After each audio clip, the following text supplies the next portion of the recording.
بعد آقا دو جہاں سرکار انبیاء محمد عربی صلی اللہ علیہ وسلم ذرا زور سے ذرا محبت سے صلی اللہ علیہ وسلم آئے اور ابو ہریرہ رضی اللہ تعالیٰ عنہ سے پوچھا کیا ہوا ابو ہریرہ بھوک نے ڈال کیا؟ ابو ہریرہ رضی اللہ تعالیٰ عنہ عرض کرنے لگے اللہ کے رسول بالکل آپ صحیح سمجھے ہیں.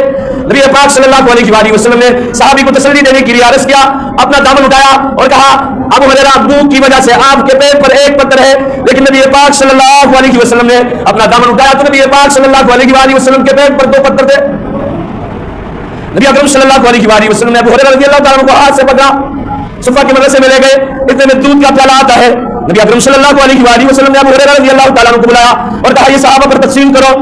ابو ہریرہ رضی اللہ تعالیٰ عنہ دل میں کہنے لگے بھوک مجھے لگی ہے, لیکن میرے آقا کا حکم ہے کہ آپ اور پر تقسیم کرو, ایک پیالہ ہے. نبی اکرم صلی اللہ علیہ وسلم کی صحابی نے حکم کی تعمیل کرتے ہوئے صحابہ پر اس دودھ کو تقسیم کیا, ہر ایک نے پیا, پیالہ اسی طرح بھرا ہوا ہے. نبی اکرم صلی اللہ علیہ وسلم نے ابو ہریرہ رضی اللہ تعالیٰ